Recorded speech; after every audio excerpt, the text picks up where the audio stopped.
Hello and welcome to the Indian Express news analysis. तो आज की डेट है 25 अप्रैल ऑफ 2019 और यहाँ हम डिस्कस करते हैं वो सारे इंपॉर्टेंट आर्टिकल्स जो आपके एग्जाम पर्सपेक्टिव से काफी ज्यादा इंपॉर्टेंट होते हैं। तो चलिए देखते हैं कि वो कौन से आर्टिकल्स हैं जो आज हमें डिस्कस करने हैं।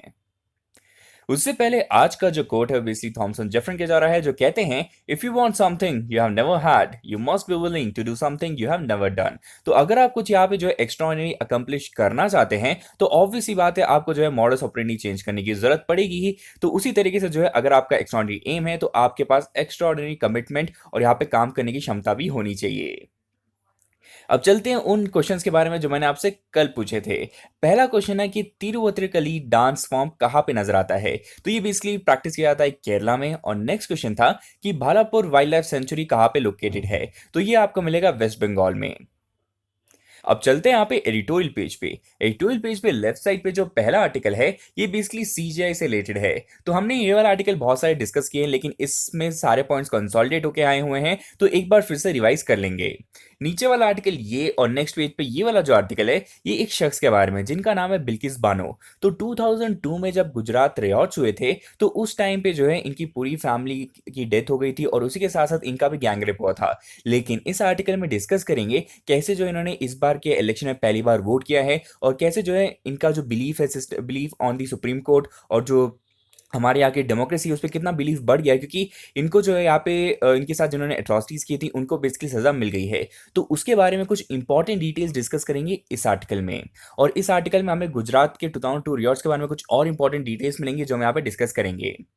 सेंटर में जो आर्टिकल है बेसिकली एलओसी ट्रेड से रिलेटेड है। आप जानते हैं कि यहाँ पे एलओसी के आसपास जो ट्रेड हुआ करती थी उस पर कंप्लीटली बैन या फिर रोक लगा दी गई है सरकार के द्वारा। और ये दूसरा ऐसा रोक है, इससे पहले जो है यहाँ पे जो नेशनल हाईवे था तो उस पे भी जो है यहाँ पे सिविलियंस को सिर्फ 2 ही दिन यहाँ पे अलाउ किया गया है। तो उसके तुरंत बाद यहाँ पे एलओसी ट्रेड पे भी रोक लगा दिया गया है। क्या इसके रिpercussions हो सकते हैं तो वो हमने पहले भी डिस्कस किए हैं, एक बार फिर से जो है उसे रिवाइज कर लेंगे।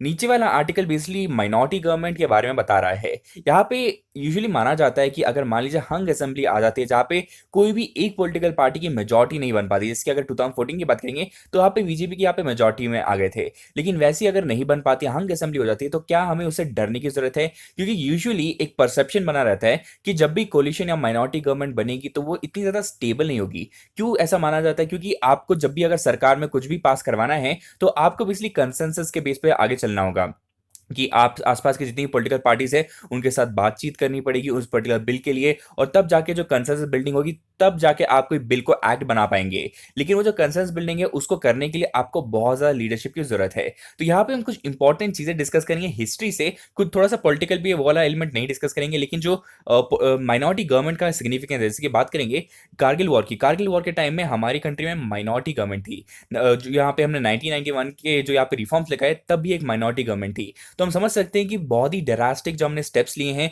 तब जो है माइनॉरिटी गवर्नमेंट हमारी कंट्री में हुआ करती थी। तो हम ये नहीं मान सकते कि माइनॉरिटी गवर्नमेंट काफी कमजोर होती है। तो उसके बारे में डिस्कस करेंगे इस आर्टिकल में। नेक्स्ट पेज पे सेंटर पे जो आर्टिकल है ये बेसिकली काशी विश्वनाथ कॉरिडोर के बारे में है।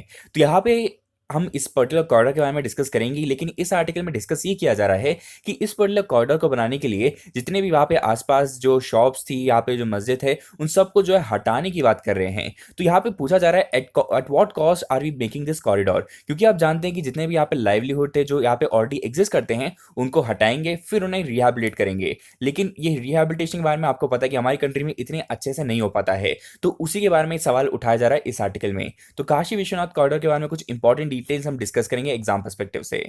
तो नीचे वाला जो आर्टिकल है फिर से आरएसएस और गांधी के बारे में हुआ है। तो यहाँ पे जो पिछला आर्टिकल आया था उसी के रिप्लाई में फिर से आर्टिकल आया है, तो एग्जाम पर्सपेक्टिव से इंपॉर्टेंट नहीं है तो डिस्कस नहीं करेंगे। अब यहाँ पे आप जैसे कि जानते हैं हर वीडियो में डिस्कस करते हैं पर्टिकुलर कंट्री को, तो आज की कंट्री का नाम है ग्रेनेडा। तो ये आपको मिलेगा यहाँ पे कैरेबियन सी में। इसकी कैपिटल आप देख सकते हैं यहाँ पे सेंट जॉर्ज आपको नजर आएगा। उसके साथ अगर इसकी करेंसी की बात करेंगे तो ये बेसिकली डॉलर यूज कर सकते हैं। इसकी इसकी लोकेशन आप यहाँ पे देख सकते हैं, आपको यहाँ नजर आएगा, ठीक, ग्रेनेडा। अगला क्वेश्चन है, बताइए where was the first edition of naval commanders conference 2019 held. तो ये हुआ है न्यू दिल्ली में। अब ये जो कमांडर कॉन्फ्रेंस में इसमें होता क्या है, तो यहाँ पे बेसिकली जो इंटरेक्शन किया जाता है naval commanders, chief of naval staff और कमांडर इन चीफ्स के बीच में, और यहाँ पे जो डिफेंस मिनिस्टर भी अवेलेबल होने वाली है। अब इसमें ये लोग क्या डिस्कस करते हैं, कि कैसे जो इनकी फंक्शन रीऑर्गेनाइजेशन को फिर से चेंज किया जा सकता है, ताकि जो ऑपरेशन जो भी कंडक्ट करते हैं उसमें एफिशिएंसी को बढ़ाया जा सके। अगला हम आर्टिकल डिस्कस करेंगे सीजीआई यानी कि chief justice of India Ranjan Gogoi के बारे में। तो हम जानते हैं कि यहाँ पे सबसे पहला क्वेश्चन तो उठा दिया गया है हमारी कंट्री के अपेक्स कोर्ट के ऊपर कि कैसे जो है वो इस पर्टिकुलर सिचुएशन को हैंडल करने वाले हैं। सिमिलर एक आर्टिकल जो एक्सप्लेन पेज पे भी आया हो जो हम डिस्कस करेंगे आगे जाके। लेकिन बेसिक की बात करते हैं कि यहाँ पे हुआ ये है कि जो एक्स एम्प्लॉय जो सुप्रीम कोर्ट में काम करती थी तो उन्होंने जो है यहाँ पे सेक्सुअल हरासमेंट के चार्जेस लगाए रंजन गोगोई के, तो ये सबको पता है। अब बात करते हैं कि ये जो ऑनर है अपेक्स कोर्ट का उसे यहाँ पे अपहोल्ड करने के लिए यहाँ पे फर्स्ट स्टेप ये लिया गया है कि यहाँ पे 3 जज का पैनल बनाया गया है और यहाँ पे तीनों जज जो है यहाँ पे सीनियर है और उसके साथ साथ एक वुमेन भी इन्वॉल्व है। और अगली बात करते हैं कि यहाँ पे सुप्रीम कोर्ट के सामने दो क्राइसिस है। पहला क्राइसिस ये है कि जो यहाँ पे केस आया है वो काफी सीरियस केस है, यहाँ पे बहुत सारे एविडेंसेस भी रखे गए हैं, तो इसी वजह से यहाँ पे हर्ट हो सकता है रिपुटेशन ऑफ सुप्रीम कोर्ट। अगली बात है कि अगर मान लीजिए कि ये जो पूरा केस है एक मालाफाइड इंटेंशन से लगाया गया है, तो क्या हमारे पूरे स्ट्रक्चर में क्या ऐसा कोई प्रोटेक्शन अवेलेबल है डिजाइन में या नहीं है, तो इस पे भी सवाल उठ जाता है। उसी के साथ साथ इस पर्टिकुलर पैनल को बनाने से पहले यहाँ पे एक 2 मेंबर की बेंच भी बनाई गई थी, जैसे कि मैंने आपको पहले बताया था, जिसमें जो है यहाँ पे जूनियर मोस्ट जजेस को रखा गया था और खुद भी जो है यहाँ पे रंजन गोगोई इसके पार्ट थे। तो ये बेसिकली कॉन्फ्लिक्ट ऑफ इंटरेस्ट हो जाता है जहां पे जो है आप अपना ही केस सुन रहे हैं, तो ये काफी गलत होता है। तो इसी की वजह से फिर हमने एक आर्गुमेंट सुना था यहाँ पे रंजन गोगोई से ही कि ये बेसिकली डीएक्टिवेट करना लोग है जो डीएक्टिवेट करना चाहते हैं ऑफिस ऑफ सीजीआई को, क्योंकि आगे आने वाले कुछ महीनों में ये कुछ बहुत ही इंपॉर्टेंट केसेस में वर्डिक्ट देने वाले थे। अब एक और बात हम समझेंगे कि 2018 से लेकर आज की डेट तक हर कोई जो है यहाँ पे जुडिशरी के बारे में बात कर ही रहा है, क्योंकि बहुत सारे इंपॉर्टेंट वर्डिक्ट्स आए हैं, यहाँ पे बात कर देंगे। उसी के साथ साथ यहाँ पे अगर बात करते हैं कि जब यहाँ पे 4 सीनियर जजेस यहाँ पे प्रेस कॉन्फ्रेंस देने आए थे 2018 में पहले दिन ही, उसके बाद फिर इतने सारे इंपॉर्टेंट केसेस आए हैं। और अगर आप बात करते हैं कि हर किसी की नज़र यहाँ पे जुडिशरी के ऊपर आई है और जुडिशरी में जितने भी सुप्रीम कोर्ट जजेस हैं उनके लिए इंपॉर्टेंट ये कि लोगों का फेथ उन पे बने रहे, तभी जाके जो है लोग यहाँ पे कोर्ट में जाएंगे अपना केस लेकर। अगला आर्टिकल हम डिस्कस करेंगे जस्टिस फॉर बिल्किस। तो यहाँ पे मैंने आपको पूरा कंटेक्स्ट पहले ही बता दिया, लेकिन यहाँ पे फिर से बात करते हैं कि हमारी कंट्री ने बहुत सारे कम्युनल रियॉट्स देखे हैं। अब बात कर सकते हैं एवर सिंस इंडिपेंडेंस इतने सारे कम्युनल रियॉट्स हुए हैं अलग अलग जगह पे।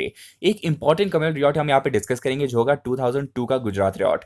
तो यहाँ पे भी सेम ही चीज हुई थी कि यूजुअली देखने को मिला है कि कहीं पे भी अगर कम्युनल रियॉट्स होते थे तो वहाँ पे जस्टिस जो है हमेशा डिलेड होता था या फिर डिनाइड हो जाता था। इवन अगर बात करेंगे अशिमपुरा मसाकर जो हमने पहले भी डिस्कस किए हैं समवेयर अराउंड नवंबर के महीने में, तो तब भी जो है जस्टिस ऑब्वियसली डिले हुआ ही था। अब यहाँ पे बात करते हैं इस पर्टिकुलर रियॉट्स की जो कि गुजरात रियॉट्स ऑफ 2002। अब इसमें जो है सबसे इंपॉर्टेंट एक जो स्ट्रैटेजी यूज की गई थी वो सबसे इंपॉर्टेंट थी, जिसमें जो है सारे केसेस को जो है इंपॉर्टेंट केसेस को मूव किया गुजरात के बाहर। बेसिकली महाराष्ट्र के कुछ कोर्ट्स में जो है इनको यहाँ पे ट्रायल रन किया गया था। इसमें कुछ रियॉट के केसेस थे, कुछ रेप के केसेस थे और कुछ मर्डर के केसेस थे। उसी के साथ साथ यहाँ पे 2 इंपॉर्टेंट और क्रूशियल केसेस की बात करेंगे। पहला केस था यहाँ पे गुलबर्ग सोसाइटी मसाकर और दूसरा था यहाँ पे नरोडा पतिया किलिंग। तो ये 2 इंपॉर्टेंट केसेस जिसमें जो है मास किलिंग देखने को मिली थी, और यही 2 ऐसे इंपॉर्टेंट केस जहाँ पे जो प्रिपरेटर जिन्होंने ये गुनाह किया था और उनको भी बेसिकली सजा मिल गई है। बेसिकली बस मास्टरमाइंड जो है वो भाग निकले थे। अगली बात करते हैं ये पर्टिकुलर केस जिनको आप फोटो में देख रहे हैं, इनका नाम है बेसिकली बिल्किस बानो। तो ये बेसिकली जब 19 ईयर ओल्ड थी तब इनका रेप हुआ था during the same communal riots of Gujarat riots in 2002। और उसी के साथ साथ इनकी जो पूरी फैमिली थी 14 मेंबर्स की, और उसमें एक 2 ईयर का चाइल्ड भी इन्वॉल्व था, उनकी बेसिकली यहाँ पे डेथ हो गई थी। उसके बाद हुआ ये कि बॉम्बे हाई कोर्ट ने यहाँ पे जो है 2017 में यहाँ पे जो अपहेल्ड किया कि जो 12 लोग हैं जिन्होंने यहाँ पे अक्यूज थे उनको बेसिकली यहाँ पे जो है लाइफ सेंटेंस दे दिया था। उसके तुरंत बाद सुप्रीम कोर्ट ने यहाँ पे गुजरात गवर्नमेंट को ऑर्डर किया कि आप जो है इनको 50 लाख रुपए और जॉब और अकोमोडेशन दीजिए बेस्ड ऑन हर चॉइस। लेकिन जो बिल्किस बानो उन्होंने ये बेसिकली रिजेक्ट कर दिया, क्योंकि ऑब्वियसली बात है no amount of money can actually substitute for the life of the family she has lost. तो उसी के साथ साथ एक और चीज हमें समझनी है कि जितने भी कमीशन और यहाँ पे जो पुलिस वाले यहाँ पे काम कर रहे थे वो कहीं ना कहीं यहाँ पे सप्रेस्ड होकर काम कर रहे थे। तो इसी वजह से जो फैक्ट्स थे वो काफी ज्यादा जो है इतने अच्छे तरीके से नहीं रखे गए थे सुप्रीम कोर्ट के सामने, तो उस पर भी इन्वेस्टिगेशन करने की जरूरत है। और उन्होंने अभी पूरा कंटेक्स्ट इसलिए न्यूज़पेपर में आ रहा है क्योंकि इन्होंने जो है पहली बार यहाँ पे वोट किया है, और जब उन्होंने वोट किया उन्होंने कुछ इंपॉर्टेंट स्टेटमेंट्स दिए थे, जैसे कि उनका जो ट्रस्ट है डेमोक्रेटिक सिस्टम में वापस है, और उसी के साथ साथ इन्होंने सुप्रीम कोर्ट को भी थैंक यू बोला है। तो आप यहाँ पे एक दो चीजें समझ सकते हैं, क्योंकि इससे पहला वाला जो हमने केस डिस्कस किया वो सीजीआई के खिलाफ था सेक्सुअल हरासमेंट का, और इससे अगले वाला जो केस है जिनके ऊपर रेप हुआ था उनको बेसिकली यहाँ पे काफी ज्यादा जो है बिलीफ है यहाँ पे जुडिशरी पे, तो आप एक पैराडॉक्स देख सकते हैं कि कैसे जो है जुडिशरी अभी भी जो है काफ़ी स्ट्रांग है हमारी कंट्री में। उसी के बारे में बात करते हैं कि जो एक इंपॉर्टेंट केस मैंने आपको बताया था गुलबर्ग सोसाइटी मसाकर, तो उसके बारे में डिटेल यहाँ पे दी गई है। मैं आपको ब्रीफली बता देता हूँ कि हुआ क्या है। तो ये जो गुलबर्ग सोसाइटी मसाकर है, ये बेसिकली जो लोकेशन है ये आपको मिलेगी अहमदाबाद में। हुआ ये था कि यहाँ पे जो रहने वाले लोग थे, तो उन पे जो है उनके घरों में घुस के उनके साथ मारपीट की गई थी, उनके घर तक जला दिए गए थे। और उसके बाद जब सुप्रीम कोर्ट को पता चला, even national human right commission बीच में आया, उन्हें बोला कि सबसे पहले जो है ये पूरा केस जो है गुजरात से बाहर लेकर जाइए, और तब जाके जो है इसमें जस्टिस डिलीवरी थोड़ी सी तेज हो पाई।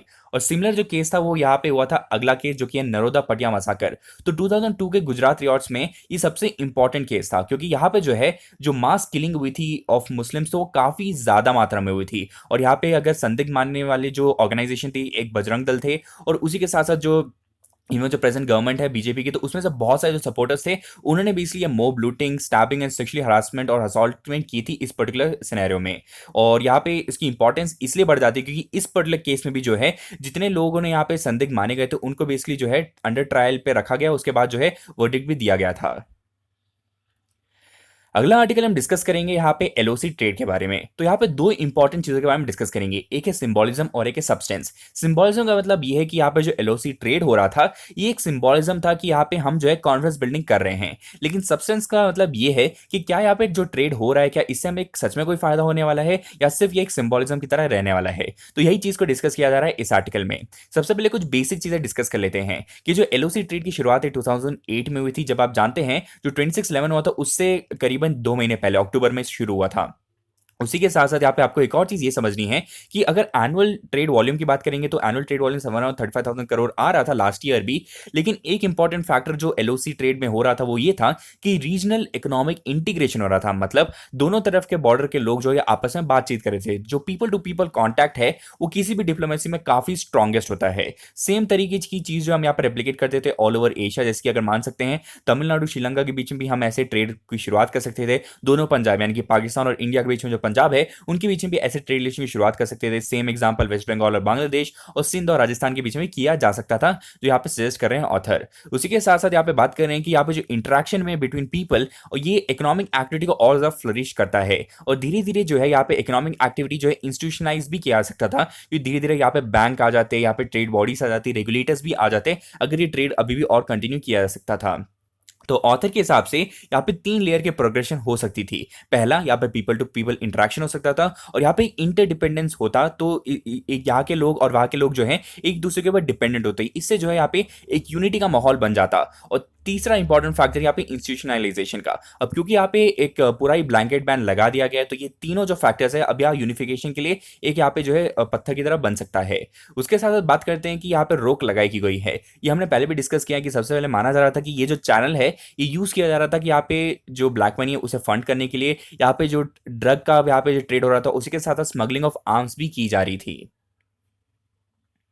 अगला यहाँ पे मानते देखते हैं कि ये जो सस्पेंशन किया गया है या एलओसी ट्रेड का, क्यों जो है यहाँ पे माना जाता है कि काफी जो है एडॉक तरीके से यहाँ पे जो ये डिसीजन लिए गए हैं। सबसे पहले ये कि ये पूरे जो ट्रेड है ये कॉन्फ्रेंस बिल्डिंग मेजर था इन कश्मीर रीजन, तो वो काफी ज्यादा हर्ट हो जाता है क्योंकि इस ट्रेड के रोकने के बाद। उसके बाद करते हैं सिंबॉलिक वैल्यू, क्योंकि ये सिंबॉलिकली काफी इंपॉर्टेंट था कश्मीर के लोगों के लिए, उनको बताने के लिए कि कैसे जो रेस्ट ऑफ इंडिया उनके बारे में केयर करता है।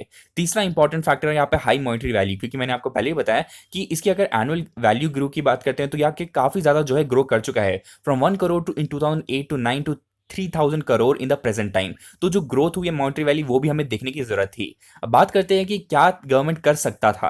अब गवर्नमेंट जो है यहाँ पे मॉनिटरिंग कर सकता था सारे ट्रेड रूट्स की जो उसके हाथ में था, जो उन्होंने चूज किया नहीं करने को। अब इससे फॉल्ट ये हो गया है कि दो इंपॉर्टेंट इंप्रेशन बनते जा रहे हैं। एक कि गवर्नमेंट ने जो है यहाँ पे कंप्लीट कंट्रोल खो दिया है, और इसी वजह से जो सिग्नल दिया जा रहा है एलओसी ट्रेड को रोके, ये काफी गलत सिग्नल दिया जा रहा है। दूसरा ये है कि यहाँ पे आप एलिनेशन को पुश कर रहे हैं, मतलब और ज्यादा जो लोग हैं जो कश्मीर में रह रहे हैं आप उनको और ज्यादा जो है एलिनेट करते जा रहे हैं। अगला आर्टिकल हम डिस्कस करेंगे माइनॉरिटी गवर्नमेंट के बारे में। तो यहाँ पे सबसे पहले ऑथर ने ये सवाल पूछा, अगर आपके पास कभी चॉइस है कि आप माइनॉरिटी गवर्नमेंट को चूज करना चाहते हैं या फिर एक ऐसी गवर्नमेंट जहाँ पे एक ही पॉलिटिकल पार्टी काफी ज्यादा पावरफुल हो और बेसिकली यहाँ पे जो है इलेक्टेड डिक्टेटरशिप को आप चूज करेंगे, तो यूजुअली यहाँ पे माना जाता है कि यूजुअली लोग जो है माइनॉरिटी गवर्नमेंट को चूज करते हैं। अब इसी के संदर्भ में उन्होंने बहुत सारे एग्जाम्पल्स दिए हैं कि जैसे कि बात करेंगे नरसिम्हा राव की जो यहाँ पे गवर्नमेंट थी वो भी बेसिकली माइनॉरिटी गवर्नमेंट थी। और उसी के बाद यहाँ पे जो अगर पोखरण 2 की बात करेंगे, जब हमने ये किया था तब भी जो है यहाँ पे हमारे पास एक माइनॉरिटी गवर्नमेंट थी। इवन कारगिल वॉर हमने जो पूरा लड़ा है तब भी एक माइनॉरिटी गवर्नमेंट थी। उसी के साथ साथ यहाँ पे ऑथर ये भी बोल रहे हैं कि जो रिसेंट गवर्नमेंट ने जो डिमोनेटाइजेशन करवाए हैं, बालाकोट स्ट्राइक करवाए हैं, तो और इवन सर्जिकल स्ट्राइक, ये जो है एक माइनॉरिटी गवर्नमेंट के अंतर्गत करवाना काफी मुश्किल होता है, क्योंकि आपको बेसिकली कंसेंसस बिल्डिंग करनी होती है, कंसल्टेशन करना पड़ता है, जो कि माइनॉरिटी गवर्नमेंट में काफी डिफिकल्ट टास्क होता है। लेकिन इसका मतलब ये नहीं है कि माइनॉरिटी गवर्नमेंट बहुत वीक है, क्योंकि अगर बात करेंगे ड्यूरिंग द माइनॉरिटी गवर्नमेंट के पीरियड में ही हमने आरटीआई यहाँ पे लैंड एक्विजिशन के बहुत ही इंपॉर्टेंट रूल्स को जो है यहाँ पे पास करवाया है। तो आप कभी भी यहाँ पे ब्लाइंडली ये नहीं बोल सकते कि माइनॉरिटी गवर्नमेंट काफी वीक होती है। भले ही अनस्टेबल होती है, लेकिन अगर आप अच्छे से कंसल्ट कर रहे हैं, कंसेंसस बना रहे हैं अपने पॉलिटिकल पार्टीज के बीच में, तब जो है आप यहाँ पे देख सकते हैं कि एक बहुत ही अच्छे तरीके से आप प्रोग्रेस कर सकते हैं। तो कुछ और एग्जांपल दिए गए हैं और यहाँ पे जो क्रिटिसिज्म किया गया बीजेपी गवर्नमेंट का जो एग्जाम जो पॉइंट ऑफ से बिल्कुल इंपॉर्टेंट नहीं है। तो इंपॉर्टेंट चीज हमने डिस्कस कर लिया माइनॉरिटी गवर्नमेंट से रिलेटेड। अगला आर्टिकल हम डिस्कस करते हैं काशी विश्वनाथ कॉरिडोर से बारे में, क्योंकि इसके ऊपर भी एक आर्टिकल आया हुआ है। पूरे आर्टिकल में डिस्कस यही किया जा रहा है कि आसपास जितने भी यहाँ पे जिन्होंने अपने अपनी जो दुकानें रखी हुई हैं, मॉस्क इन्वॉल्व है, तो वो भी जो यहाँ पे हटा दिया जाएगा जस्ट बिकॉज वो एक कॉरिडोर को बनाना चाहते हैं। तो एट वॉट कॉस्ट, वही पूछा जा रहा है उस आर्टिकल में। अब इस पर्टिकुलर कॉरिडोर के बारे में कुछ चीजें जान लेते हैं। ये जो काशी विश्वनाथ कॉरिडोर है, इसकी फाउंडेशन स्टोन रखी गई थी नरेंद्र मोदी जी के द्वारा। उसी के साथ साथ यहाँ पे जो पूरा मेकओवर होने वाला है पूरे हॉली श्राइन का, उसके साथ साथ अगर इसकी हिस्ट्री की बात करेंगे तो यहाँ पे जो है मराठा क्वीन यहाँ पे अलीबाई होलकर जो है यहाँ पे हुआ करती थी। उसके साथ साथ यहाँ पे दो इंपॉर्टेंट चीजें आपको समझनी है कि यहाँ पे हर चीज को डेवलप किया जाएगा ताकि ज्यादा से ज्यादा जो टूरिज्म को यहाँ पे और ज्यादा बूस्ट दिया जा सके, और यहाँ पे नए नए म्यूजियम्स भी बनाने की बात कर रहे हैं। अगर यहाँ पे इस टेम्पल के बैकग्राउंड की बात करेंगे तो ये काफी फेमस हिंदू टेम्पल है डेडिकेटेड टू लॉर्ड शिवा।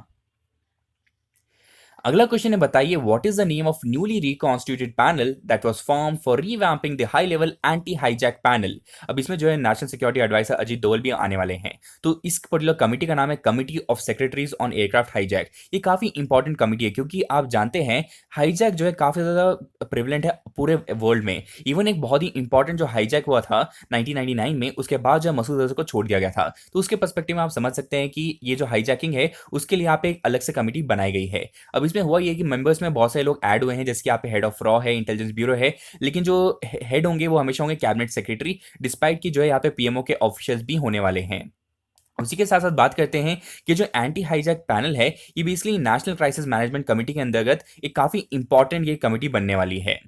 अब उसी के संदर्भ में अगर बात करेंगे कि व्हेन डीलिंग विद हाईजैकिंग, हमने बहुत सारी हाईजैकिंग देखी है, जैसे कि यहाँ पे बात करें 1999 में IC-814 और इवन जो 9/11 के अटैक हुए थे यूएस में, जिसमें जो है एयरक्राफ्ट को ही मिसाइल की तरह यूज किया गया था। तो उसी के संदर्भ में गवर्नमेंट ने यहाँ पे हमारी गवर्नमेंट ने एंटी हाईजैकिंग एक्ट बनाया था 1982 में। अब यहाँ पे हमने देखा कि जो थ्रेट ऑफ हाईजैक है वो काफी इंपॉर्टेंट है, और इसमें बेसिकली बिल में बताया गया कि डेथ पनिशमेंट भी दी जा रही है, और हो सकता है कि इनके जो प्रॉपर्टीज है इमूवेबल और मूवेबल दोनों ही जो है कॉन्फिस्केट भी किए जा सकते हैं।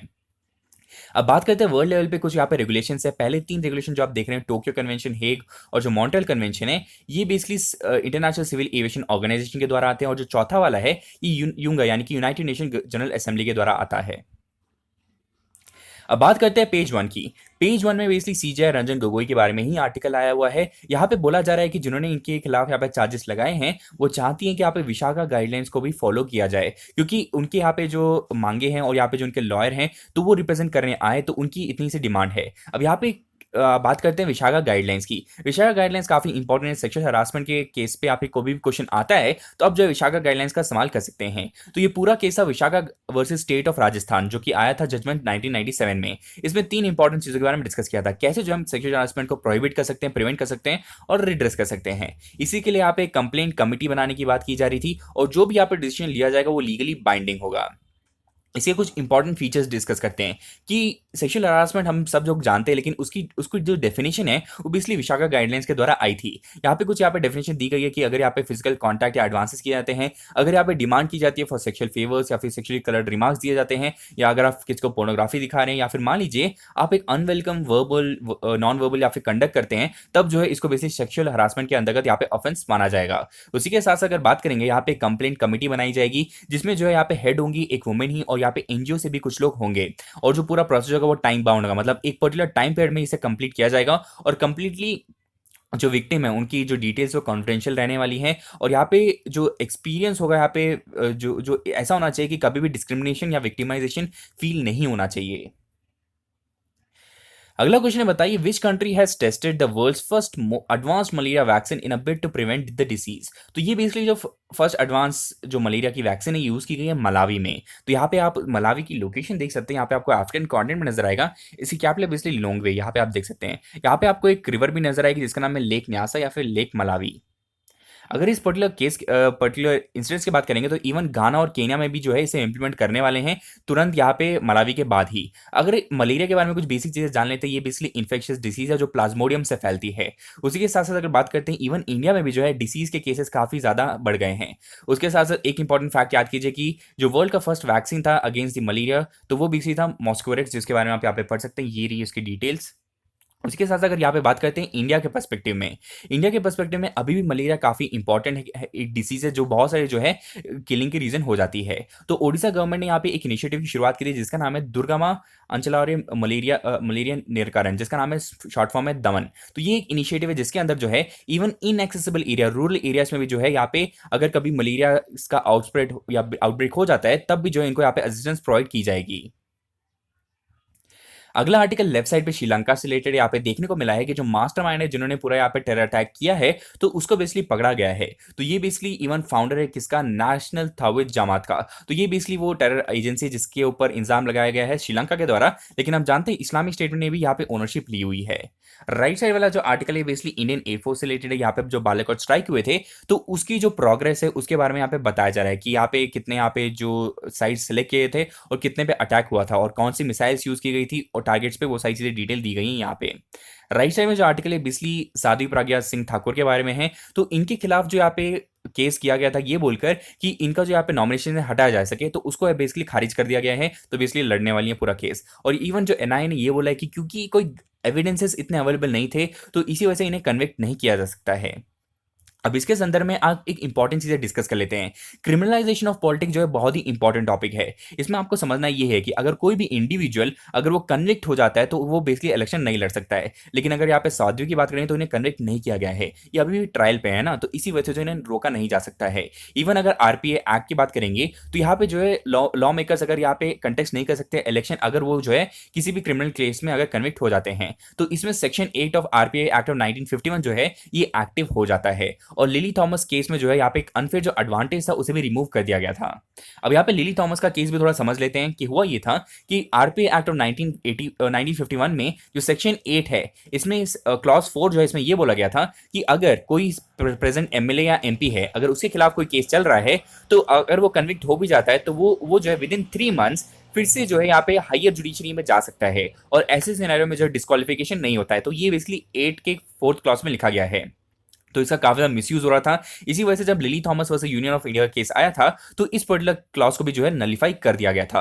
अब जो है अगर आप कभी भी कन्विक्ट हो जाते हैं तो आप बेसिकली इनएलिजिबल हो जाते हैं यहाँ पे इलेक्शन लड़ने के लिए। तो बेसिकली समझना आपको ये है कि यहाँ पे अगर जो प्रज्ञा ठाकुर अगर इनको कन्विक्ट कर दिया जाता तो बेसिकली वो इलेक्शन नहीं लड़ पाती। अब बात करते हैं नेक्स्ट क्वेश्चन की, बताइए who is the head of expert committee that is form to identify the excess reserve that RBI holds. तो यहाँ पे पूछा जा रहा है कि आरबीआई के बाद जो सरप्लस आता है तो उसको मेंटेन करने के लिए यहाँ पे कौन सी एक्सपर्ट कमेटी बनाई गई थी। तो ये एक्सपर्ट कमेटी बेसिकली फॉर्मर जो यहाँ पे गवर्नर थे यहाँ पे आरबीआई के बिमल जालन के अंतर्गत बनाई गई थी। अब यहाँ पे समझते हैं कि आरबीआई के पास सरप्लस या प्रॉफिट आता कैसे, क्योंकि आप जानते हैं आरबीआई कोई कंपनी तो है नहीं, तो प्रॉफिट कैसे जनरेट कर रही है। तो आपको समझना ये है कि आरबीआई के पास बहुत सारे रोल है, जिसकी इन्फ्लेशन कंट्रोल करना, प्राइस को चेक करना, उसके साथ साथ गवर्नमेंट की तरफ से बोरोइंग करना, ये कुछ यहाँ पे इंपॉर्टेंट रोल है आरबीआई के। लेकिन उसी के साथ साथ आपको पता है कि बहुत सारे फॉरेन करंट असेट्स यहाँ पे इवन गवर्नमेंट के जो यहाँ पे बॉन्ड्स है, सिक्योरिटीज है, वो जो है आरबीआई के पास हमेशा ही रहते हैं। उस पर जो इंटरेस्ट आता है वो बेसिकली आरबीआई के हाथ में आ जाता है। उसके साथ साथ यहाँ पे जो मैनेजमेंट किया जाता है आरबीआई के द्वारा फॉर सेंट्रल गवर्नमेंट और स्टेट गवर्नमेंट, उसके लिए वो बेसिकली एक मैनेजमेंट जो है कमीशन भी लेता है। तो वो जो पैसा जमा होता है तो वो बेसिकली सरप्लस में अकाउंट होता है। और अगर बात करेंगे हमारे पास जो एक्ट के प्रावधान है उसके अंतर्गत होता ये है, एक सेक्शन है section 47 of allocation of surplus profit, जिसके अंतर्गत जो पैसा है ये बेसिकली ट्रांसफर किया जाता है गवर्नमेंट को। अब बजट आने से पहले होता ये है कि वो जो है आरबीआई से सारी डिटेल्स लेते हैं और ये जो है सरप्लस है जो ट्रांसफर हो जाता है। सेम जो प्रोटोकॉल है अक्रॉस द वर्ल्ड बहुत सारी कंट्रीज में देखने को मिलता है, यूके में, यूएस में और बहुत सारी डेवलपिंग कंट्रीज में भी, कि जो सरप्लस जनरेट किया जाता है सेंट्रल बैंक के द्वारा वो बेसिकली ट्रांसफर कर दिया जाता है गवर्नमेंट को, ताकि वो जो है इस पर्टिकुलर पैसों का इस्तेमाल कर सके। अब बात करते हैं यहाँ पे एक्सप्लेन पेज की। एक्सप्लेन पेज पे आर्टिकल आया हुआ है कि कैसे जो है बहुत सारे जजेस के खिलाफ बहुत सारे एलिगेशन हुए हैं, ना सिर्फ सेक्सुअल हरासमेंट के, इवन करप्शन के भी केसेस आए हुए हैं। सबसे पहले बात करेंगे कि अभी जो रीसेंट केस चल रहा है रंजन गोगोई के खिलाफ, उसमें जो है अब हमने यहाँ पे जस्टिस बोबडे, रमना और यहाँ पे इंदिरा बैनर्जी जो है एक पूरी पैनल बनाई है। अब इसमें ये लोग जो है पूरा केस देखेंगे सेक्सुअल हरासमेंट का। उसी के साथ साथ यहाँ पे एक और चीज आपको समझनी है कि यहाँ पे एक शख्स आया था जिन्होंने ये बोला था कि उनको 1.5 करोड़ दिए गए थे ताकि वो फ्रेम कर सके चार्जेस अगेंस्ट सीजेआई। और एक और चीज आपको ये समझनी है कि बहुत सारे केसेस हुए, इवन एक करप्शन का केस हुआ था जिसमें जो है यहाँ पे Veeraswami versus union of India of 1991 का केस है। इसमें ही जो है यहाँ पे बताया गया था कि जब भी अगर करप्शन का कोई केस होगा किसी भी सुप्रीम कोर्ट के जज के खिलाफ, तब जो है यहाँ पे प्रेसिडेंट यहाँ पे ऑर्डर दे सकता है इन्वेस्टिगेशन के लिए। और उसी तरीके से अगर सीजेआई के खिलाफ कोई करप्शन का केस होगा तब जो है वो कंसल्ट करेंगे सीनियर मोस्ट सुप्रीम कोर्ट जजेस के साथ और तब जो है पर्टिकुलर केस को डाला जाएगा। उसके साथ साथ एक और बात आपको ये समझना है कि जो जजेस होते हैं यहाँ पे जुडिशरी में, उनके पास यहाँ पे उन्हें एज अ पब्लिक सर्वेंट नहीं माना जाता था इस पर्टिकुलर केस से पहले, लेकिन इस केस के तुरंत बाद इनको देखा गया कि इनके बेसिकली पब्लिक सर्वेंट के अंदर डाला जा सकता है। अगली बात करते हैं कि गुड बिहेवियर होता क्या है, क्योंकि इसकी जो डेफिनेशन है बेसिकली संविधान में या फिर कॉन्स्टिट्यूशन में नहीं दी गई है। तो इसे धीरे धीरे केस बाय केस जो यहाँ पे डिस्क्राइब किया जा रहा है। आप जानते हैं कि रंजन गोगोई से पहले जो यहाँ पे चीफ जस्टिस ऑफ इंडिया थे दीपक मिश्रा, उनके खिलाफ भी जो है यहाँ पे केस चला था कि उनको इम्पीच करने की कोशिश की जा रही थी, लेकिन क्योंकि यहाँ पे जो है माइनॉरिटी वोट था इसी वजह से उन्हें इम्पीच नहीं किया गया है। और आपको जस्ट फॉर द फैक्ट बता रहा हूँ कि आज तक जो है कोई भी जज को इम्पीच नहीं किया गया है हमारी कंट्री में। उसी के साथ साथ बहुत बार कोशिश की गई है लेकिन कभी भी कोई इम्पीच नहीं हुआ है। और एक और बात आपको समझना है कि सेक्सुअल हरासमेंट से रिलेटेड हमारे पास ऑलरेडी एक्ट है, जैसे यहाँ पे सेक्सुअल हरासमेंट एक्ट जो 2013 है, प्रिवेंशन प्रोहिबिशन रिड्रेसल, ये एक्ट ऑलरेडी एग्जिस्टिंग है। यहाँ पे हर कंपनी में जो है अगर आपके पास 10 से ज्यादा लोग हैं तो आपको बेसिकली एक इंटरनल कंप्लेंट कमेटी बनाने की जरूरत है। उससे पहले भी 1997 में हमने जो डिस्कस किया विशाखा गाइडलाइंस, वो भी एग्जिस्ट करती थी। उसी तरीके से जो है जुडिशरी में भी एक इंटरनल कमेटी होनी चाहिए जो इसे डिस्कस करे। और इवन अगर बात करेंगे यहाँ पे 2016 में अरुणाचल प्रदेश के चीफ मिनिस्टर जो कि कलिकोल पॉल थे, जिन्होंने सुसाइड कर ली थी, तो उन्होंने अपने नोट में लिखा था कि यहाँ पे करप्शन के एलिगेशन थे इवन जस्टिस खेहर पे।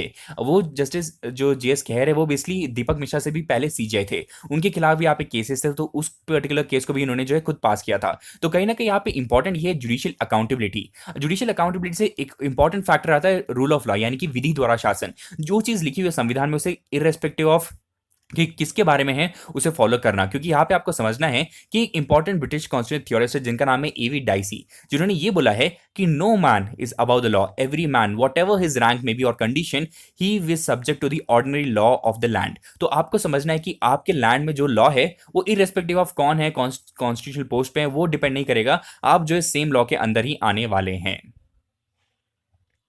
अगला क्वेश्चन है, बताइए which of the following organisation has receive the Swachhata Pakhwada award of 2019। तो तीन ऐसी ऑर्गेनाइजेशन जिनको ये अवार्ड मिला है, एक है All India Radio publication division of India और children film society of India. इन तीनों को बेसिकली अवार्ड दिया गया है।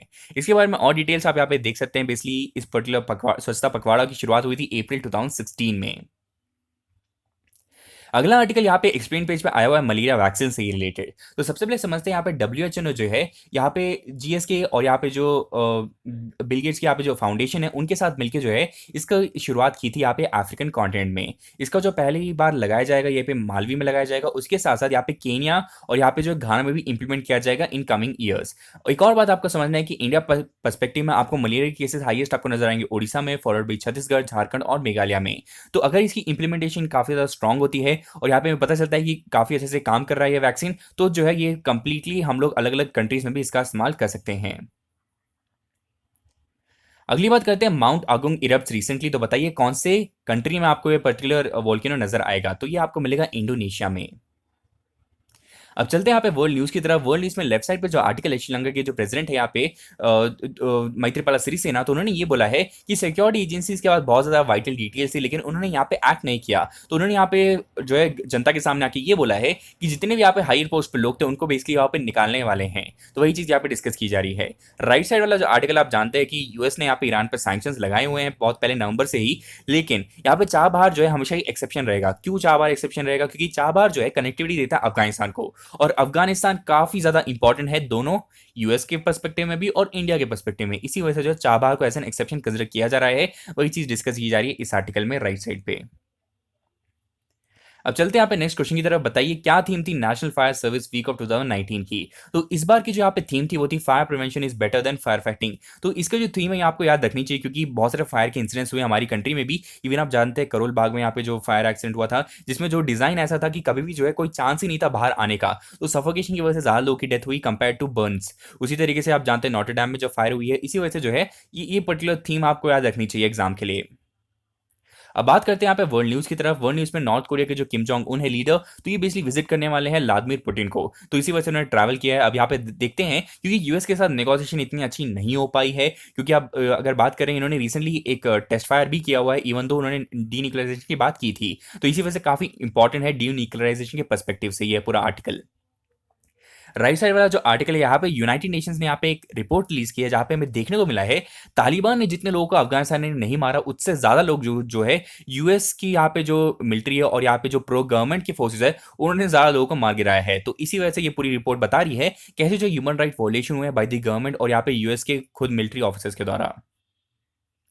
अगला क्वेश्चन है, बताइए what was the theme of earth day 2019? तो इस बार की थीम थी बेसिकली प्रोटेक्टिंग आवर स्पीशीज।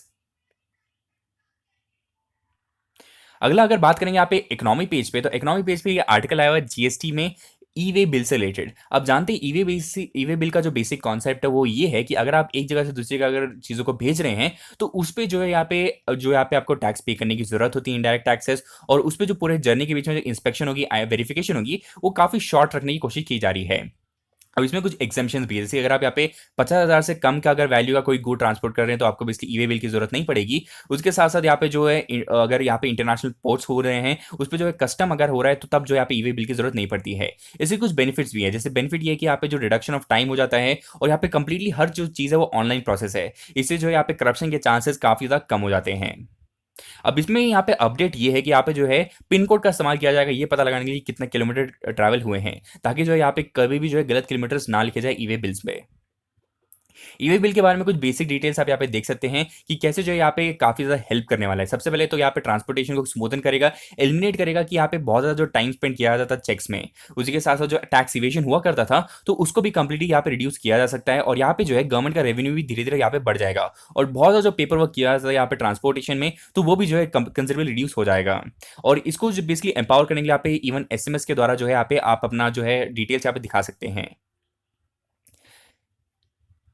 अगला क्वेश्चन है, बताइए कि यहाँ पे जो international world mother earth day है, तो ये बताइए कब सेलिब्रेट किया जाता है? ये बेसिकली सेलिब्रेट किया जाता है अप्रैल 23 को। अगला क्वेश्चन जिसका आंसर बेसिकली आप कमेंट बॉक्स में दे सकते हैं। पहला क्वेश्चन ये कि बताइए what is the capital and currency of Norway, और अगला क्वेश्चन है कि बताइए विच स्टेट सेलिब्रेटेड अग्निखेली फेस्टिवल। तो दोनों का जो जवाब है आप बेसिकली कमेंट बॉक्स में दे सकते हैं। Thank you and have a nice day. जय हिंद।